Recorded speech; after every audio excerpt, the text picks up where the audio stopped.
Welcome to the Best Half Show. This is a show all about what I think is the biggest idea in the world. And the biggest idea in the world today is that your second half of your life could be 10 times better than your first. We present contrarian ideas, first principles thinking on how to make your life as good as it can be. It's also the #1 standing podcast in the world still. So not yet a lot of competition there, surprisingly, given that sitting is the new smoking. But joined today by Roman Bodarchuk. I'm Mark Oregon. And today we're going to talk about how to navigate career transitions. Because let's face it, all we have is our time. We spend most of our time, a lot of it working. Might as well have it work for you rather than against you. So Roman and I have had interesting career, most of it entrepreneurship, but not always. I've actually had some time working for people. I don't know, have you actually had a job? No, I've never had a job. I've never written a resume, but I did have a job between high school and university. I finished high school a year early, so it was a great experience, and I realized why I wouldn't want to work in the corporate world. That's great. That's actually a really good. So what was that job? It was a company called Dataline. It's a great company, and I worked on Bay Street and on Wall Street, and we sold software to stockbrokers. So it was really interesting. I was fascinated by it. But I definitely learned that salespeople make all the money in a company. So I realized lessons that you learn. That's so interesting. So I learned the same thing as a 17-year-old. My dad got me a job at Apotex, which is the #1 generic drug manufacturer in Canada. And I was working in the lab, in the quality control lab. It's a pretty cool job for a 17-year-old. At the same time, I also had my own little software business where I was literally knocking on doors in office towers and going all the way down, selling whatever software people wanted to buy. And then me and my co-founder actually made some software. It's kind of a really interesting summer that I had. My first summer living away from home when I was 17. But I had the same insight that you had. Because it's like, all of us in the lab were like eating tuna fish sandwiches and stuff like that. And yet the salesmen were driving Beamers and having a great life. It's like, why? We're in a drug company. Science is our business. Yeah. Why do those guys do so well? And that was a big learning I had. And every company in the world, the sales guys make all the money, and the CEOs usually came from sales. Yeah. So I learned very quickly. You want to be driving the train. You don't want to be the caboose of the train, and you drive the train because nothing happens until $1. Right. Until you make $1. So it's interesting that we, as teenagers, we both learned. We figured it out. The same thing. Yeah. And I think there's a really important connection between sales and entrepreneurship because it's called rejection. Yeah, it's called massive rejection. For sure. Yeah, I learned that lesson too. I mean, one of my first companies when I was in university was selling my own painting services. I used to do it in the rain because people would take pity on me and were likely to buy because because of the rejection makes it hard. Yeah. But I think there's a big connection between those two things, right? So when you're an entrepreneur, you do a lot of selling. You have to generate business. But also, even if you're a sales rep for a company, that is kind of entrepreneurial too. You really, your territory, you're like the CEO of your territory. Yeah, it's the best training for entrepreneurship. I think it's if you ever read about Sarah Blakely's story, she was a top Xerox salesperson, and then how she started Spanx part-time, but she had the skills of rejection, sales. She's trying to sell fax machines and copiers. So I think a lot of entrepreneurs, when you look at their roots, it came from direct sales. It came from sales because it's constant. You've got to be motivated. You got to take rejection. You're getting beat up all the time. So I think it's the best training for entrepreneurship. Yeah, and I think you also learn a lot about people, right? Because we're always selling. Right. When you're trying to hire employees, you're selling them to come to work for you. When you're trying to get investors, you're doing that. Even in the personal life, you're trying to convince the person you're with to go out for dinner here rather than there. Right. So I think getting this emotional intelligence, there's a lot of value in that. And a lot of people they don't really. I don't think very many people ever think when they're in high school, I want to go into sales. Sales is not considered a high. It should be. Well, I think it's a noble job. Mark, there's not even courses in university about sales, which is crazy. There's MBA programs, there's business programs, but there's no course on sales, which is the most critical element of all business. Yeah, there's only apparently 5 universities in North America where you can get a Bachelor of Sales. Oh, is there now? That didn't even exist before. Wow. And those people are killing it. course. They're absolutely crushing it. Right. Right. They're coming out of university and they're getting this wealth of experience, So for sure, like for my son, who's now 14, I think he's a natural salesman. And, he is. He's got he's already selling stuff to his classmates or whatever. Yeah. I gave him some of my beef jerky that I make myself. And then he keeps asking me for more and more jerky. And then I find out he's selling it to his friends. He's selling it to his friends. But anyway, so we're talking about career management, and we're both entrepreneurs. And a lot of the people who listen or watch our show are entrepreneurs. I give a presentation called Career Management for Founders, which is a little bit weird because a lot of people like us that that are founders, we don't really think of ourselves as having a career, right? We have a calling. We get passionate about a business and we want to do it. We want to solve, problems. But I do think there's value in thinking about our working life because we don't just start one business. You might start multiple businesses. You might not even just, like I've sometimes taken a job. So I've started a business and then I found, hey, I've got a gap in my knowledge. In order for me to start a better business next time, I'm going to take a job for a little bit and I'm going to learn some things. So I think there's value in being strategic about thinking about it. And why I want to talk... And I think that's true. I think we've got to be intentional, really intentional about things because a lot of people just go job to job and they're not thinking about what am I going to learn from my boss. Huge. And this is the thing. It's not even the company. It's who are your direct reports, who are you working with, and what are you going to learn from them? What kind of people are they? Because that's where all the value is. Absolutely. And that's why I think it's important to be intentional. And I have something I call a theory of career victory. And I've learned this from actually a couple of great serial entrepreneurs. One is David Ossip here in Toronto, who's now started 4 businesses and has been a success every time. 3 companies gone public. Another guy, Brett Hurt, also has taken 2 companies public. And they're very intentional and strategic about how they think about each business they're going to start. And so I want to talk a little bit about what I learned from them, and then we could tell, a couple of our stories about that. On that point, Mark, I think it's great when you learn from entrepreneurs that are successful multiple times because success leaves clues. And we know people that got lucky once. Right. But it's very hard to get lucky multiple times, but success leaves clues. So when you meet entrepreneurs that have been successful in several businesses, those are guys we should follow. Yeah, absolutely. So I'll talk about these 2 guys. So David Ossip, he started his first software company in the 90s. I can't remember the name of it, but his HR software was on like client server, old moldy crap, in the 90s. But that was the technology at the time. That was pre-internet, right? And so he did that, and it did okay, right?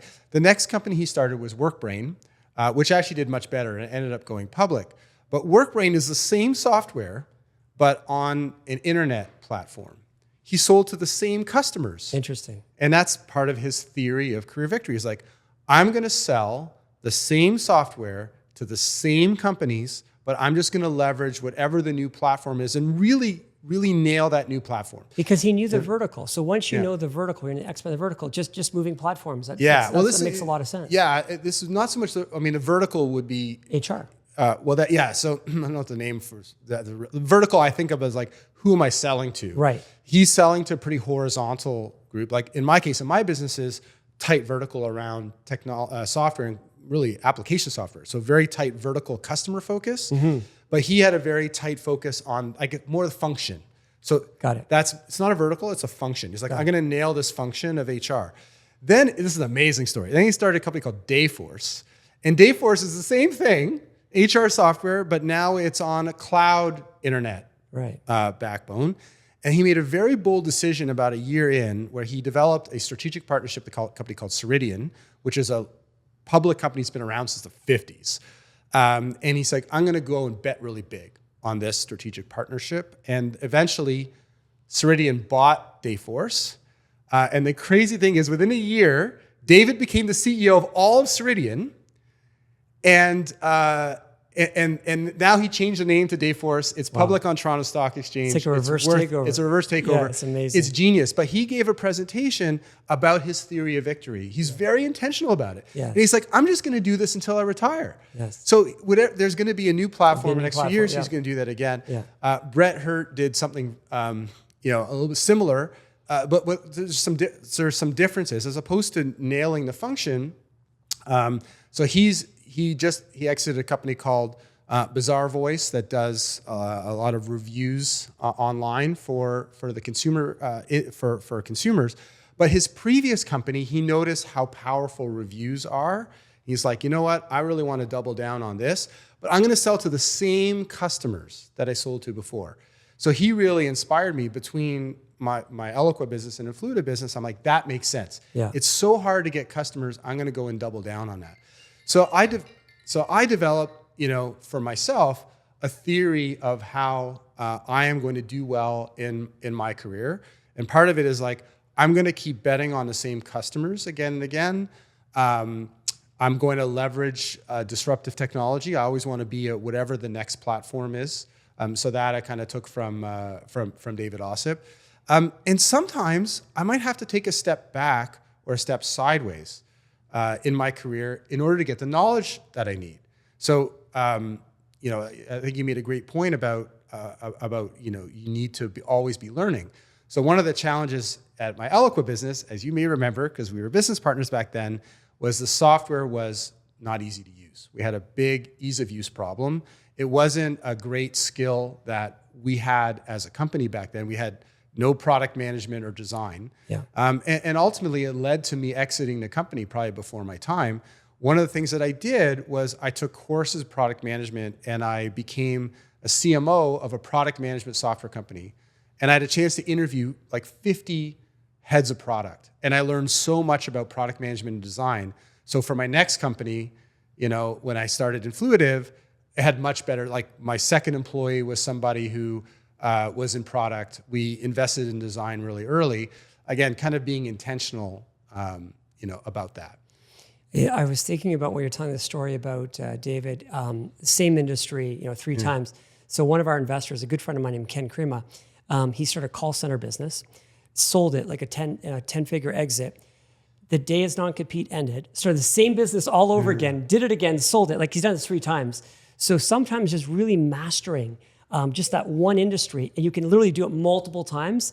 There's a lot to be said about that. I think that's great. And that brings up another point, which is increased focus over time. Right. So one of the things I've noticed about both of them, particularly in the case of Brett Hurt, where he took what was his previous business, which escapes me right now, but he says, you know what, I'm going to triple down on this little area of that business, and I'm going to go and really expand it. Mm-hmm.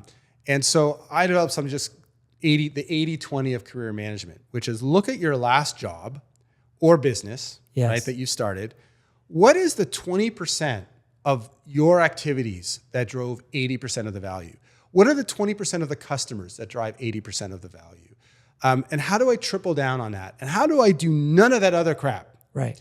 So, and I'd love to get your perspective from your business, but like at Eloqua, one of the things that I noticed was all our best customers came through referrals. Right. And customers that came through referrals, they bought faster, they adopted faster, and they're more likely to refer themselves. It's like this virtuous cycle. But yet it was really hard to go and it was really hard to get people to do that, to like voluntarily go and help you get more customers. I said, wow, I really want to go and solve that problem. I think that's a really interesting problem. So that's part of the 80-20. And I think the other things that I learned, Eloqua was a crazy scramble. It was bootstrapped for a lot of it. I was in my 20s. I had no idea what I was doing. My focus is trying to keep the lights on. One area which I think was a blind spot for me was around helping my employees manage their careers. I only learned that after I was gone. So after I was gone, I met with my former employees, and I could just see what a huge gap this was, and how it would be such an amazing competitive advantage if people knew they could come work for me and their careers would really accelerate. Yeah, that's so huge. I said, you know what, I'm going to double down on that in my next business, right? And then there's a whole bunch of stuff that I really didn't like about things I really did not enjoy doing at all in my last company. HR is one of them. So ironically, I wanted to help people manage their career. I don't want to have anything to do with any other HR, any of the other back office stuff. I wanted to do more strategic business development deals because I enjoyed that. So all these things I said, I want to go and sort of triple down on that, in my next business. And even if it means I'm going to take a consulting gig for a while to learn some stuff, or courses or read some books, I'm going to do that so that whatever my next gig is going to be a lot better. So I'd love to get your thoughts. So you've started multiple businesses, you've N5R, sociable living, a whole bunch of things in between. Maybe take me to sociable living. Yeah. Why did you start that? And this 80-20 kind of thing, like what did you learn at N5R that you decided you want to triple down on? And what did you decide, I don't want to do that anymore? Yeah, let's start with N5R because we're more chronological. Yeah. So N5R, at the same time that you were growing your company, we're in like profit 50 every year. So things are going well. But what I learned was the clients that we had, we were a digital agency, the clients that were sucking up all of our time and resources were like Procter & Gamble. We had like 21 of their brands were their digital agency. They were Microsoft, they were Apple, like all these big brands. They were sucking up all of our time and energy. We weren't making money on them. But we were making all of our money, and the clients that I actually spent time with, the ones I really loved, were real estate because I had a passion for real estate. So I realized, wait, but 80% of our profit is coming from these 20%, which is crazy. But these other ones, like all the employees, all of our capital is being used for these big fancy clients. And I'm like, but we're not making any money on these clients. They're giving us great name recognition. These are famous brands, but we're not making money. So then one day I just said, fuck it. We're going all in. We're just going in on real estate. And we literally fired like Procter & Gamble, Microsoft, Apple, GM, like the biggest companies. We're just like, sorry, we're not going to be your agency. And they're like, what are you talking about? Like, yeah, we're done. And we went all in on real estate. And then when we made that decision, then we got one client came out of the US called Montecito Property Company, which is the one we helped go from startup to $1 billion a year faster than OpenAI did it. And that's what became insanely profitable. So I think sometimes when you have a business, you've got to really look at it and go, what do I love doing? Yep. Where are my profits really coming from? And then go deep on it, because then you become an industry expert. And the culmination of that was I get approached to build the largest real estate project in the world, which is a smart city in India. So I'm like, I've never been to India. I don't know anything about India. I don't speak Hindi. Like I'm like, I've had Indian food, but that's all. That was my experience. So I go down there. I work with this company, really smart people, and within weeks they're like, Roman, you understand our industry better than we do. Like they're building the world's first smart city, and we've got these testimonial videos on our website. They're like, Roman understands our business better than we do, and I'm like, how is it possible? It's because I had this institutional knowledge about real estate that, guess what, Mark? I could take it anywhere on earth and apply it. So I really believe a business needs to really zone in on what are you great at and go all in on it and take the risk, because you'll be super profitable. Absolutely. And I think this is what the point is of career management, is to develop it. This is the theory of career victory, right? Is that I'm going to get more and more and more focused over time, which is hard. So everyone says you got to focus. But then how? How do we focus? How do we know what to focus on? If only we knew what to focus on, we'd do great, right? Well, you develop that with knowledge. You develop that with shoe leather. You got to work hard. You would not have developed that theory unless you were working in the business, unless you were invited to India. Yeah. Oh, thanks. Okay. I keep forgetting it. You can actually stop the tape. Yeah. I'll repeat. So if you weren't working in the business, struggling, going to India, learning this stuff, you would not know that, okay, I'm going to triple down on this one little area of the business where I have a real competitive advantage from a business, and also enjoying myself, right? So, Daniel Pink, what makes us happy at work? 3 things: autonomy, mastery, purpose. So what you were just talking about was mastery. You're getting, as you master things, it feels great.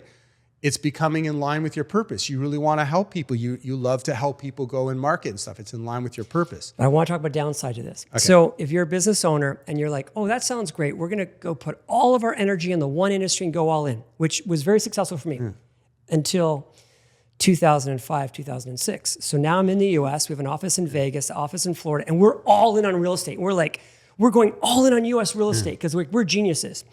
And all of a sudden, there's a real estate crash like we've never seen, like in 08. And all of a sudden, we had 20 big clients. Like, these are big clients. Mark, I didn't know how many bankruptcy chapters are in the States. There's like chapter 11, chapter 13. Like, literally, of the 20 clients, we had 16 filed for some type of bankruptcy. And of course, we're the company that doesn't get paid. So there are risks to the strategy. Like, when it works incredibly well. But if you're all in on one industry and that industry goes through like a crash, you're kind of screwed. Yeah. So that's when I started going internationally, because the crash luckily was just in the US. It wasn't globally, but there are risks to the strategy. Well, you did okay, right? I did all right. I still think you're better off in a tight niche. Yes. Because even if it blows up, right, there's usually analogous places you can go, or you're international, or I can say, well, real estate's not working, but there's something else that has similar economics to real estate. It's actually how, so, you know, when we first got started at Eloqua, you know, a big part of my business was in vacation real estate. Yep. But it wasn't ideal for our kind of software. Right. And so we basically said, well, what has economics that are like this, that has some things that are like this, but even better in areas? And actually that's where software companies were better. Right. And so we went into that. So I still think you're better off going to a tight niche where you can be a real global expert. Yes. And you can sell your time. Like I remember even in order to get Eloqua profitable, I was even selling their needs analysis, where normally software companies give that away for free because they're just happy to get a live body on either end of the phone. We charged. We said, no, that's a workshop. Right. You got to pay $5,000 and then we'll tell you what you need, right, you know, from us. The only way you can get away with that is you need to be a real expert. You got to be an expert. Where people, you know, value your time. So I think that's part of what we're doing in our careers, is that we're getting closer and closer and closer. We're becoming experts to where we're going to get maximum autonomy, mastery, and purpose by focusing tighter and tighter and tighter on things that we love doing, that we get paid very well to do, and that we're experts in doing. It's those three circles. It's the middle of those three circles where if we're doing that every day, it's not work. It's not work. And Mark, let me just go a little deeper on this. So what I found, and this only happened because of the US real estate crisis. I'm like, geez, this really sucks when, you know, most of my clients are going bankrupt. So I'm like, where else can these skills be useful? So then we started marketing globally. And all of a sudden we realized that what we learned works in Australia. It works in China. It works in Kuala Lumpur. It works, like, all of a sudden we have this global business because the US market crashed. Yeah. But what we were doing worked in other markets. So again, I think the deep mastery, getting really deep in your business, understanding your customer better than they know themselves, then you can literally build a global business. Yeah, I think it's great. I want to double click a little bit on this mastery and the learning, right? So you got some very special knowledge that was not available to 99.9% of other people in your industry. Right. It's only possible because of your hard work and because of the people that you met.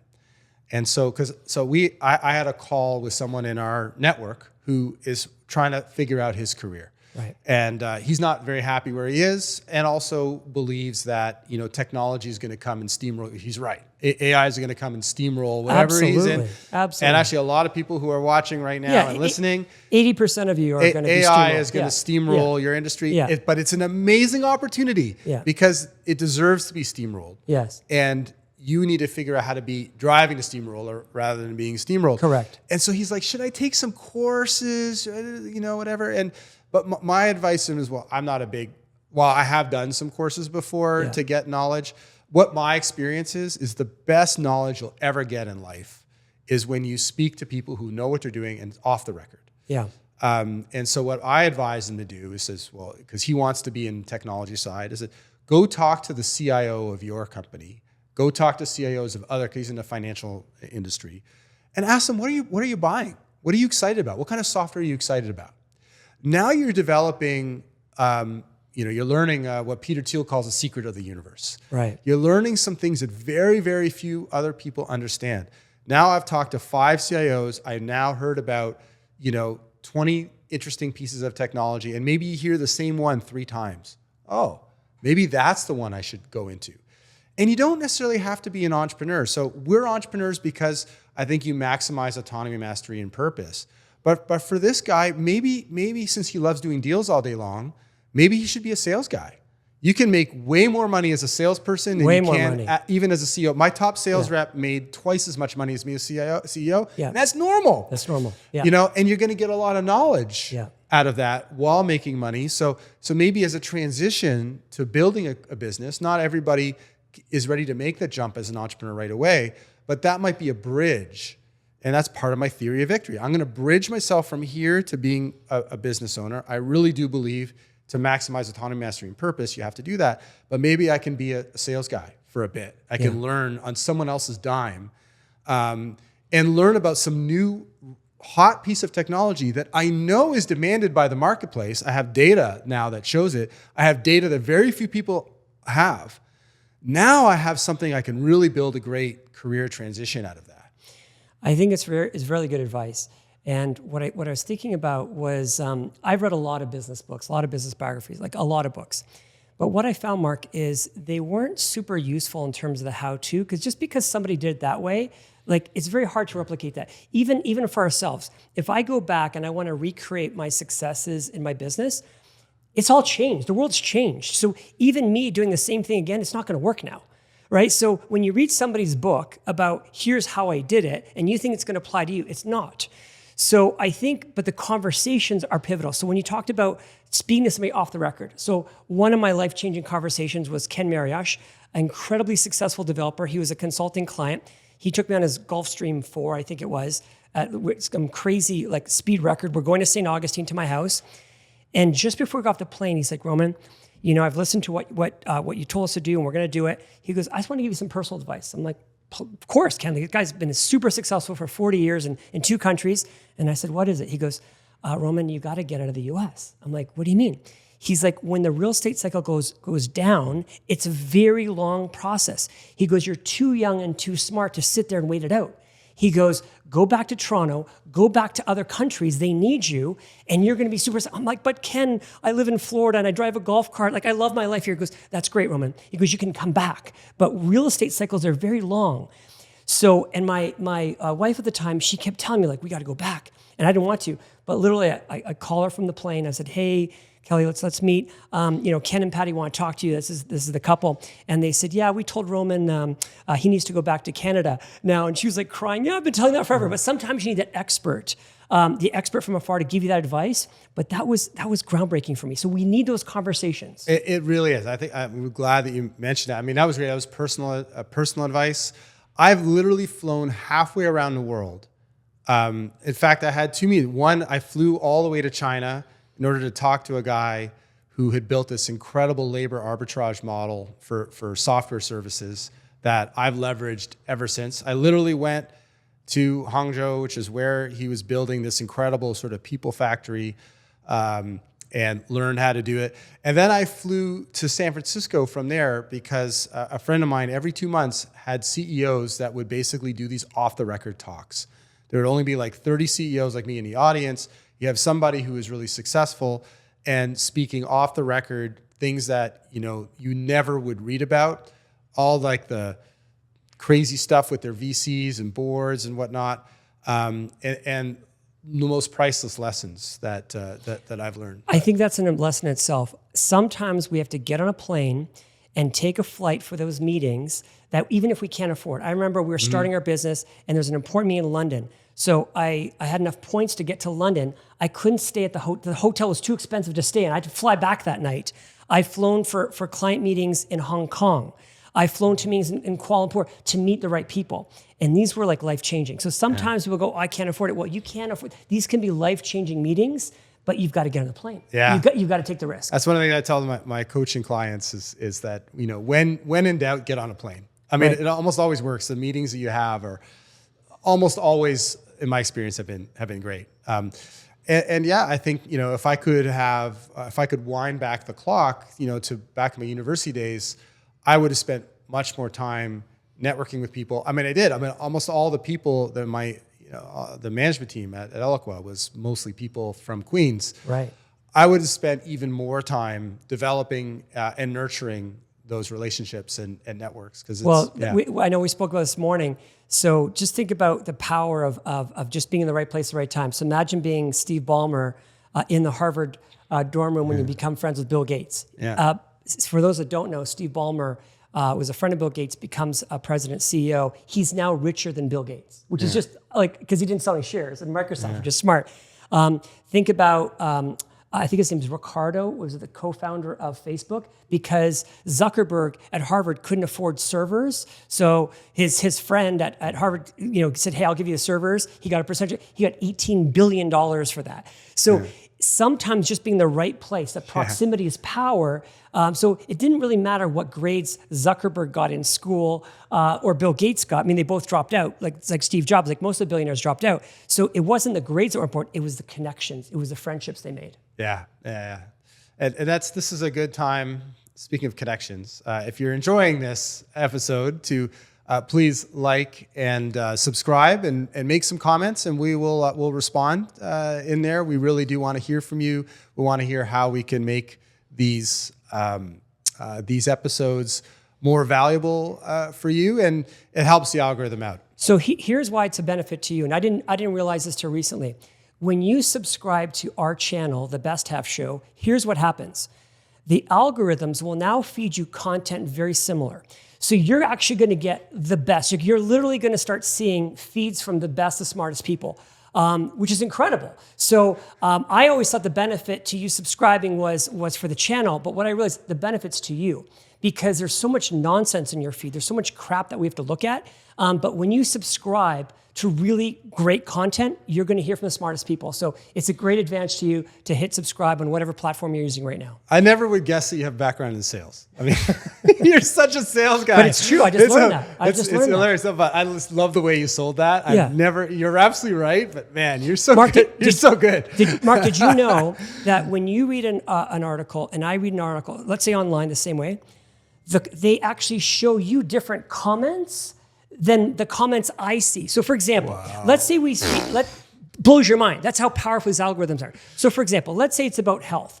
And the comments are like, oh, I just think meat is better. You're going to read those ones. And if the comments are like, I think vegetarians are better, like I'm going to read those. Literally the algorithms, even though they're showing you the same article, the same content, they're showing you different comments. Holy shit. So ladies and gentlemen, we live in a world of algorithms. And if you don't program your algorithms properly, you are going to get really bad advice. You are going to go down this rabbit hole of like, it's going to be bad, because we're going into a time in history where there's just going to be rich and poor. And if you're not getting advice from the right people, like I spent all weekend listening to Naval. So listening to Naval, all of a sudden my feed changed. All my algorithms and all my things have changed because I'm studying, like, I think the smartest guy online right now. But guess what? The content I'm getting now, it's completely changed, because it's like, wow, Roman studied this one guy all weekend, so we're changing his content, the algorithm. So we have to change the algorithms, and we're in control of that. At the very least, understand how the algorithms work, so that we work with it rather than against it. Because you're right, whether you're using LinkedIn for networking, whether you're using dating apps, applying for things. I mean, right, we need to understand how those algorithms work. Like, for example, if you put a link, in your LinkedIn comment or Facebook, it's going to be downgraded. If you put that in your post, link in the post. That's why people put links in the comments. Right. Because these sites don't want to drive people to another place. So people who understand that, they put the link in the comments, because you're like, why a link in the comments? Well, that's why. Because you'll get deprioritized otherwise. Some sites also, like, for example, LinkedIn right now loves videos. Right. So they want you to put videos in there. If you put videos in your post, they're going to upgrade and get more people to look at it. So we need to, because we live in a world programmed by algorithms, so we need to understand how to control them, and also to get rid of things that we shouldn't be watching, because there's so much junk food. There's so much junk content on there. Yeah. We have to figure out how to get rid of the junk and stay with the high quality food and get rid of the junk food. It's just with our online habits. So speaking of algorithm, let's go to another example. So you started a company called Sociable Living. Yeah. So tell me about the algorithm that you used. We talked about a couple of concepts, the 80-20. Yeah. What did you take from your previous experience that you doubled down on? And then how did Sociable Living, how does it fit into your theory of career victory? So here's what happened. So I was going through First of all, what is Sociable Living? Sociable Living is the first and largest luxury co-living company in North America. We're now the largest again because our biggest competitors went bankrupt. So we're biggest again in North America. So super happy our biggest competitors went out of business. So the reason I started Sociable Living, and co-living, for those of you who don't know, it's when you take strangers, let's say it's 4 strangers or 5 strangers don't know each other, and you put them into a multi-million-dollar luxury house. And this house is like Instagrammable. It's stunning. And we run it like a Ritz-Carlton or Four Seasons. We've got weekly cleaners come in, and anything that runs out in the house, we take care of it. So it's like living in a hotel with 4 really cool friends, like an episode of Friends. That's the business. But the reason I did it, Mark, was my business previous was made globally. Like I was traveling 200 days a year. And when I became a single dad and I had to take the kids to school every day and pick them up every day and be there for them, I'm like, well, how do I do that and travel 200 days? I can't do that anymore. So I had to stop that. So I'm like, well, how do I even try to replicate this income, which is super hard, in Toronto, which is like really hard to do. So I started thinking, well, what do I know best? I know real estate really well. What do I know is the problem? What do I know? And I remember Jeff Bezos says, solve a problem that you know is never going away. So what I know is we're always going to have a problem with affordable housing. Like people are always going to, there's always going to be a market for the most affordable housing, just like at Walmart. Like people just want, the least expensive. Amazon, like they want the least expensive and they want the biggest inventory. So I knew that was a problem that's not going away. So affordable housing. And then I was suffering with something called loneliness because all of a sudden it's 1 week on, 1 week off thing with my kids. So like 1 week I'm in my house by myself, no dogs, no kids. And I'm like, this sucks. And now I realize why there's a cannabis shop on every corner here. Everyone's high and everyone's, getting drunk. Like they're masking their loneliness and why everyone's on antidepressants. Like this is literally why everyone has a pet.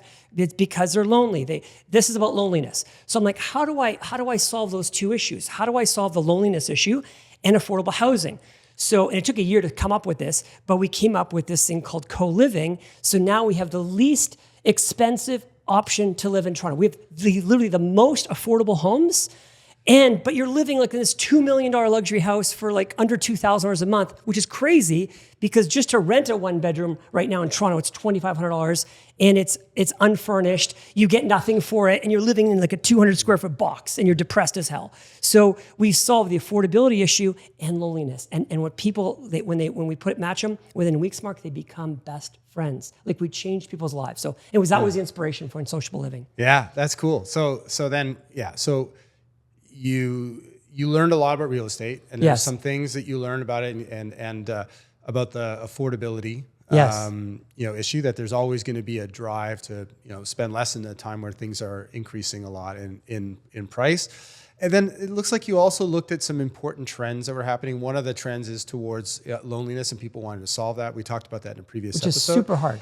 Tell me a little bit about technology, because one of the things that I have in my algorithm and how I coach people is to understand disruptive technology and where it's going, so that, because you want to kind of be where things are going rather than where they are. Yeah. So tell me about that. So one thing I learned in real estate is nobody actually wants to go drive around and go to open houses. So I thought, okay, let's build this from a complete virtual perspective.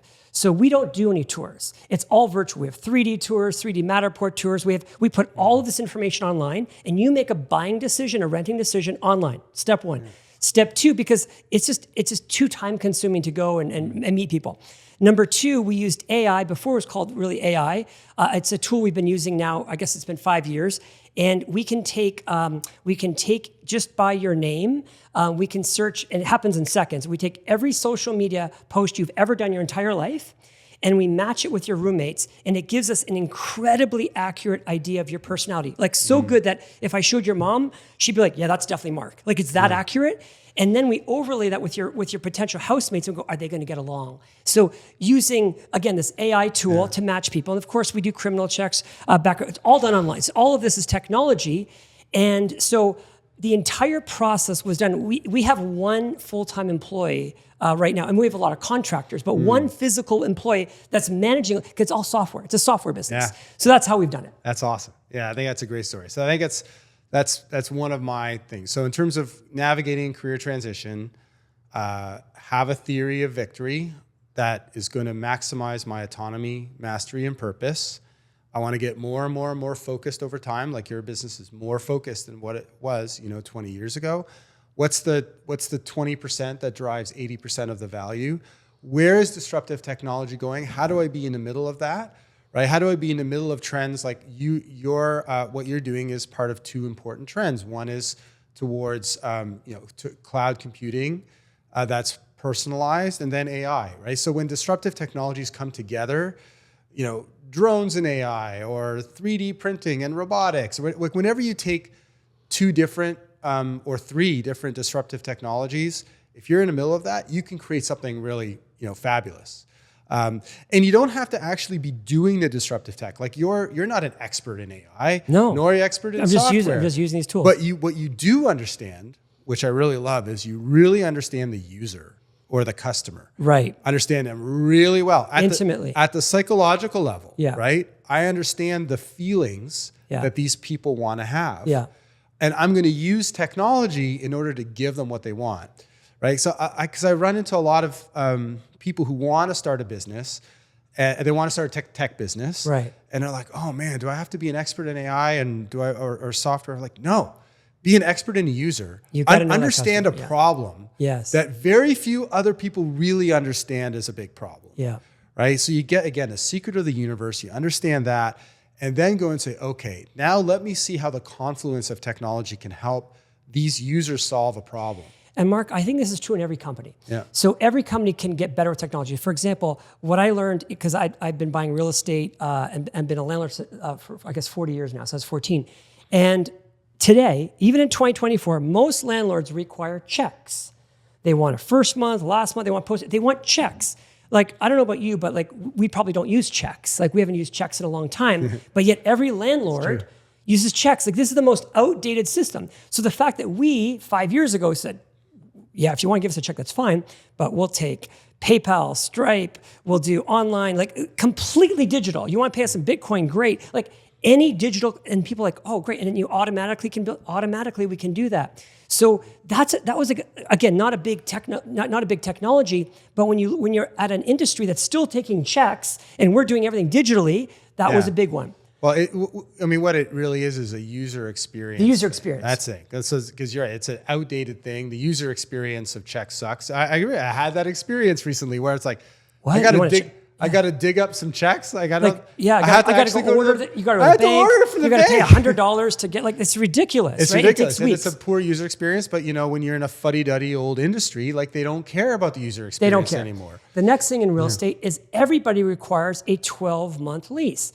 Well, look, the average job isn't even 12 months. People don't even last 12 months in a job now. So we live in a world where everybody's under contract. They're not even like employees anymore. They might do this contract for 6 months, this one for 9 months. So signing a 12-month lease is really scary for most people.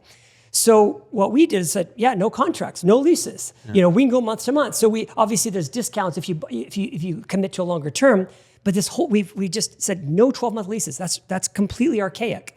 And a new age, somebody's 25 to 35, they totally get that. They're like, I don't know if I'm going to want to be in that job in 6 months. I don't know if I'm going to be in this relationship a year from now. Like they want that ability to be able to move. And then what we said is, in our houses, you can move anytime you want within the houses and within cities. You want to move to Miami, you can move to our Miami house. You want to move to Costa Rica. So all of a sudden we offer some flexibility that no landlord does that. I mean, there's landlords that have 50,000 homes, but they never let you transfer your leases. That's crazy. Yeah. We did it from day one. Yeah, and so I think that's great. And I do think this is transferable. I mean, even for people that are not yet ready to start a business, there's a lot of magic in having a deep understanding of a user or customer experience. Even if you're in a company and you say, well, this is what the user or customer really wants. And then if your boss says, I'm not interested, well, maybe that's a new company you should start, or maybe you should go to another company that has an appreciation for that. Because user and customer experience is everything. That's everything. It's all about the customer. And that's why Amazon's been so successful. He's never been obsessed about competition. He didn't get customer he was obsessed. Always any company that's customer obsessed. I think Apple's that way. The fact that Tim Cook spends an hour every morning reading customer emails, that's incredible. That's what Steve Jobs did. Like when you're that customer obsessed, that's how you win. That's same with Elon.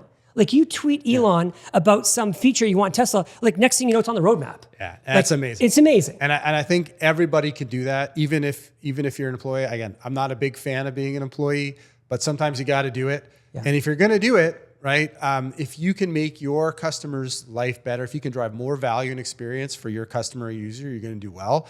The other thing I'd emphasize is you really have some hard-won knowledge, right? Like these things that you're saying are not self-evident to people on the outside. Right. You have to kind of be in it, and you have to speak to your youth. Like you're talking to users and they're like, why do I need checks? Right. Everyone else is like, duh, because that's what we do, right? But you're just like, why? Yeah. Why does it have to be that way? Right. Right? Why do you have to have leases? Right. What would happen if we take that away? Right. So I think everybody can do that. And every industry can look at that.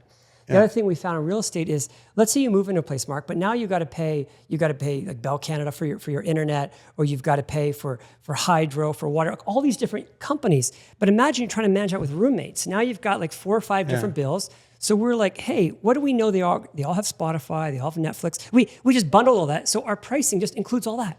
So they pay one price, everything's in, and they don't have to think about it. They just love it. Like, I don't have to think about 4 or 5 vendors. I think it's easy. Taking friction away, right?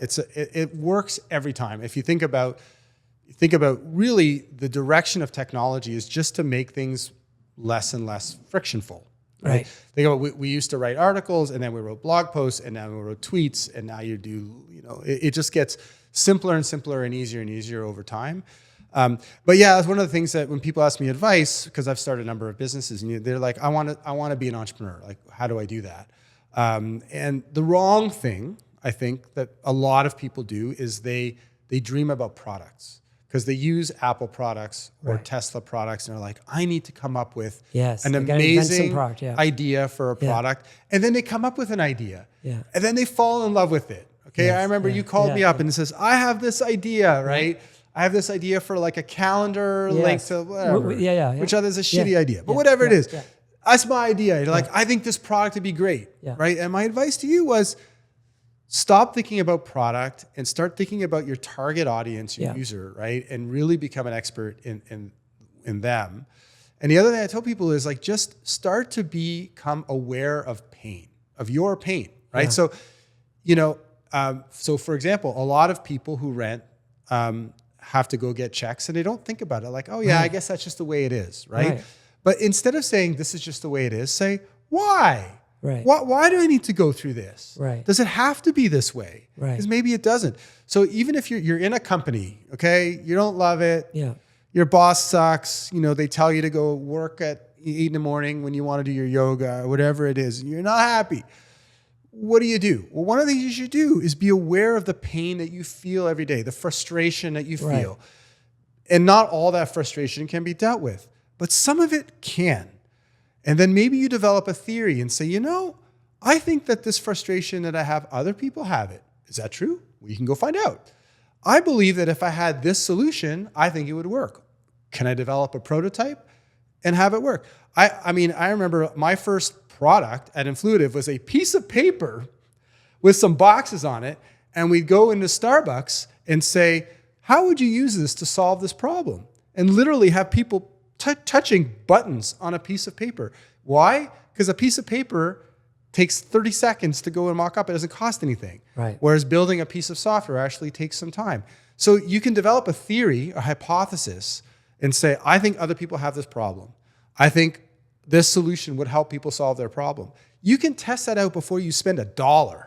Absolutely. On a business. And I think listening to your customers. So for example, we learned that the biggest pain point when people have roommates is like, oh, my roommate left the dishes in the sink, or they're messy. So we're like, okay, great. So what we're going to do is every week we have a cleaner, and we're going to have certain standards. So we just solve that problem. Or they would complain about, whatever it was, and we're like, okay, how do we productize it? How do we create a system to avoid that problem from happening?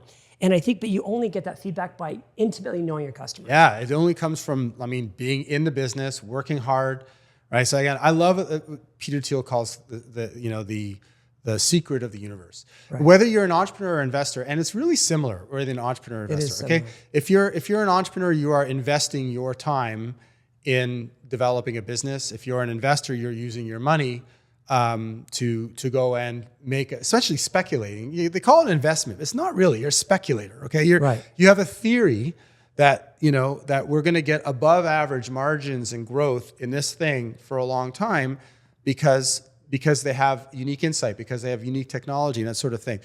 So how you do well is by being, first of all, contrarian, because if everyone else believes the same thing, you're not going to make money.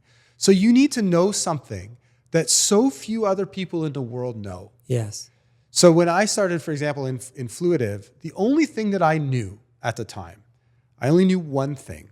And that is, well, maybe two things. The one thing that I knew was referrals are really valuable. And that's true of every company. Yeah, it's huge. Referrals are hugely valuable. Yes. Matter of fact, anytime that there was other customer investment, whether it's referrals or reference calls or like reviews, 5-star reviews or videos or whatever, that would generate better quality customers. Okay, those customers would adopt faster, they would buy faster, adopt faster, they would generate all this additional value. So I knew that.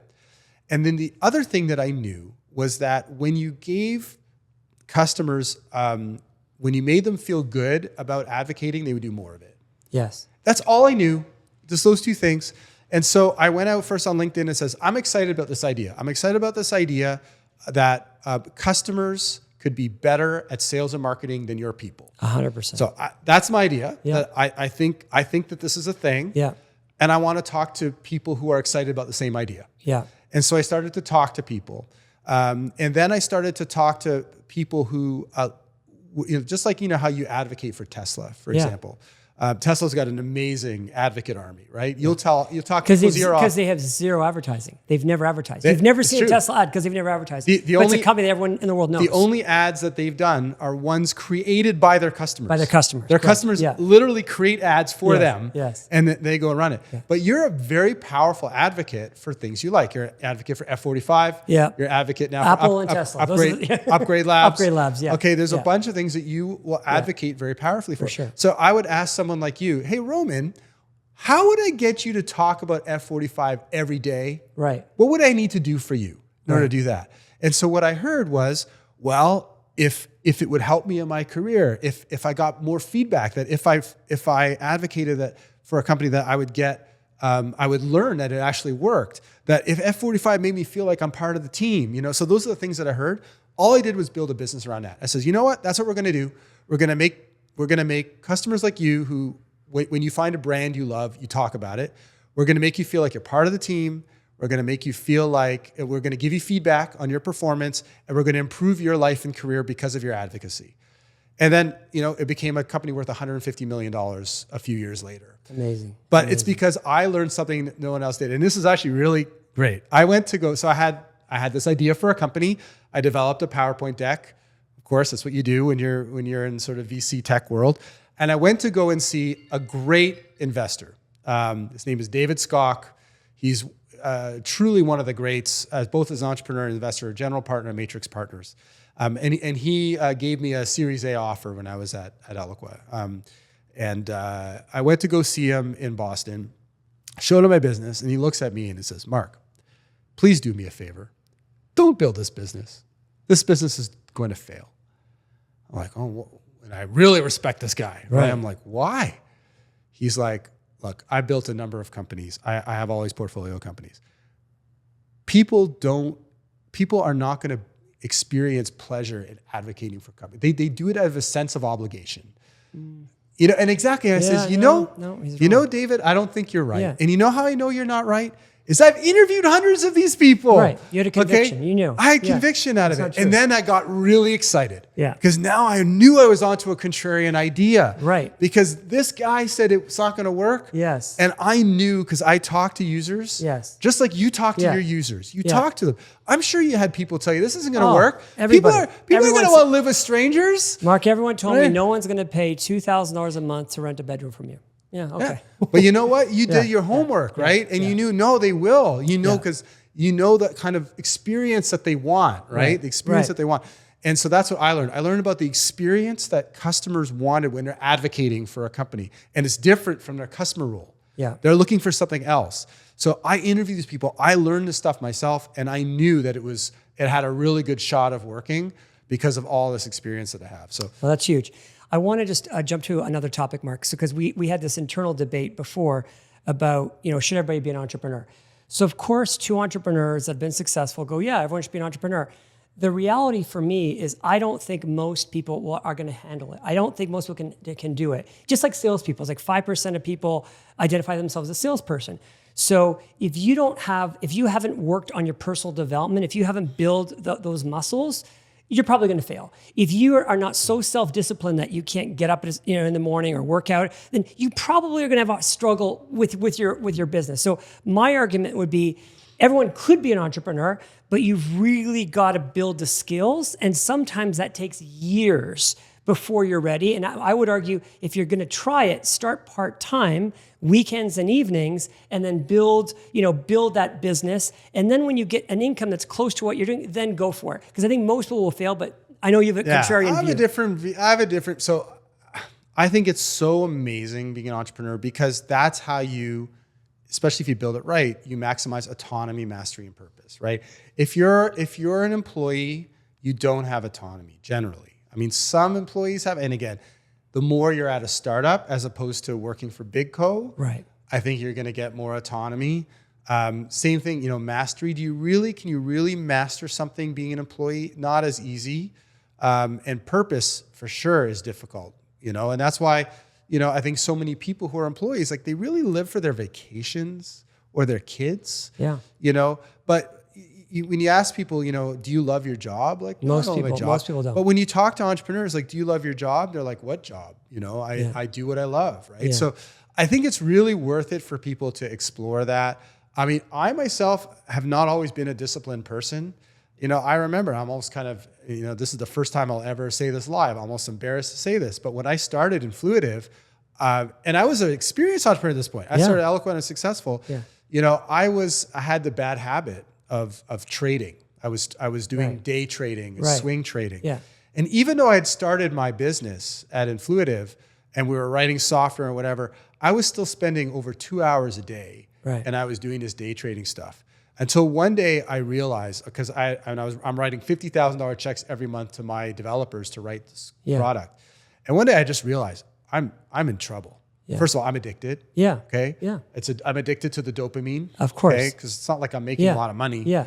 And I just stopped cold turkey. And it probably cost me a couple $100,000 because I literally never looked at my stocks again. Right. For 9 years. Right. I did not look at it, and I'm sure I lost a lot. Yeah. But my point is that I got my discipline back. Yeah. And because I had to, because I had people that were dependent on me. And also I had a family that's dependent on me. And if I'm going to go and spend $250,000 on developing a piece of software, God damn it, I should sell some of that. Right. So my point sometimes is I do think that when you're in a do or die scenario, I think people can wake up. That said, I do agree with you. Like when I started, both my venture-backed companies, both Eloquent and Influitive. At Eloquent, I started it in the Bain office. It was actually interesting. I went half-time at Bain. Oh, wow. I had half of my, I had one case, which is a famous company in Waterloo that makes handheld things, was really cool at the time. I did that for half-time. And my other case, instead of being another company, was my own company. Interesting. It was pretty amazing that they let me do that. That's so Bain. cool. And Steve Woods, my co-founder, also, we both went part-time. He went to write the software. What did I do? I pre-sold the software. Smart. So I found somebody who said they're ready to buy it. Yes. They ended up going bankrupt before they ended up buying it. Yeah. But whatever it is, Yeah. they gave me a data point, and then we went to go and start the business. And also, so that's exactly what I think people should do. That's how you start. And that company ended up selling for almost $1 billion. Yeah. It's like I think it's the perfect way to start a company. It did, but yeah. So I agree. I've like a data-driven approach. That you said, once you get your income to where it was, and maybe that's one type of criterion. Yeah.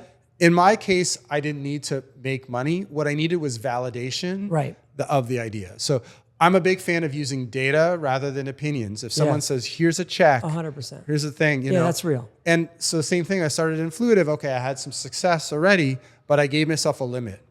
I can only spend $250,000 of my money, okay? And that's it.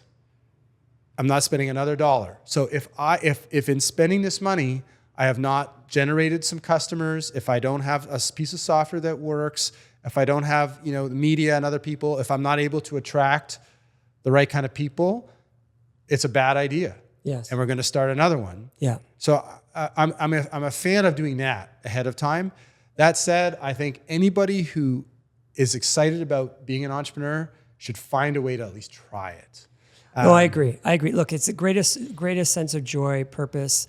And what we do now with our podcasts and things that we do, when my daughter had she's 19, she had a party last week, and some of her friends that are like 19, 20, they're like, hey, I watch your podcast and here's how it's helping me. I'm like, wow. So when you can find something that's helping other people, then you get really inspired. Yeah, and that's what happens with social living. Like when you hear that you've changed your lives, they start a business together, they become best friends, relationships have formed.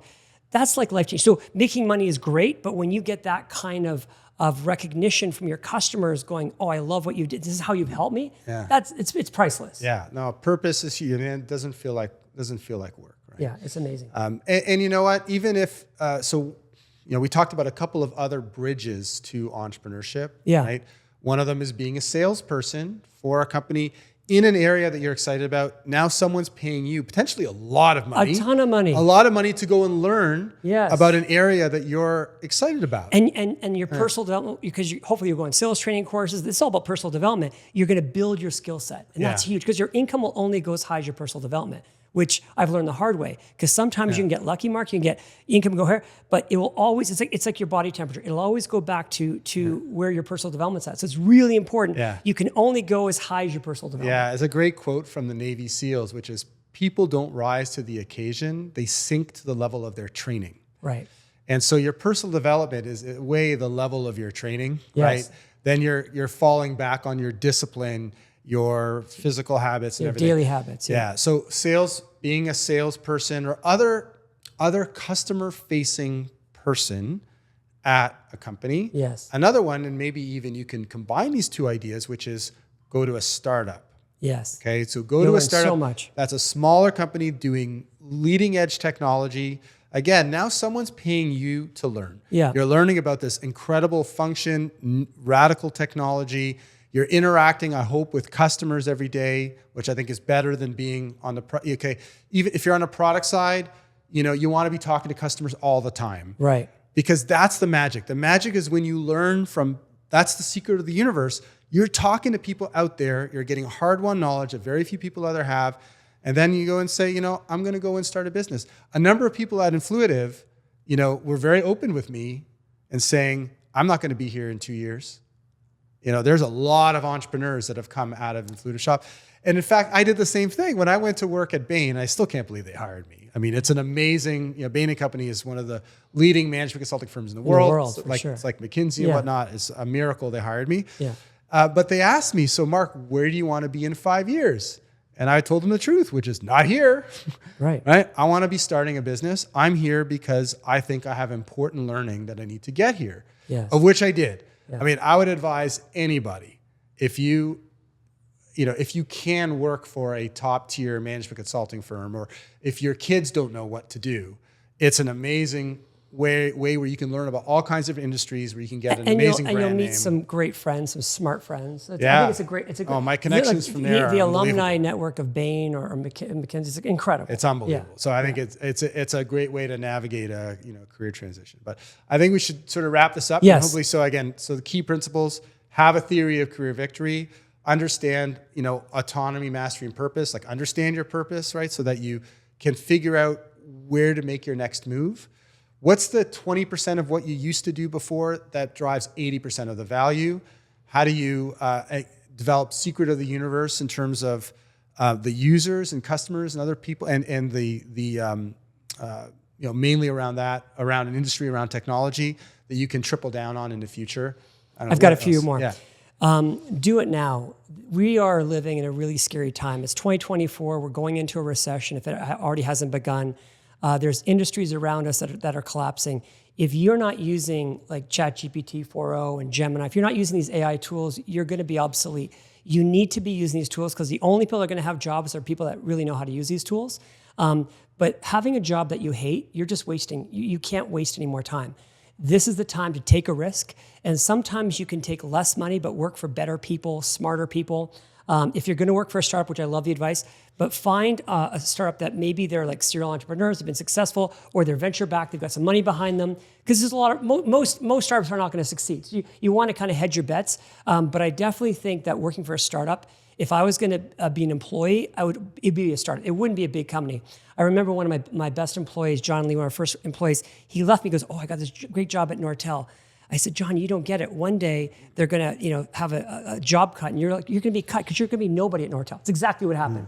But in a startup, you can become, you can be a superstar, and they're gonna identify you. In a big company, it's hard to be identified as a superstar. So, in wrapping up, please subscribe. We look forward to hearing from you in all the comments, and enjoy your summer.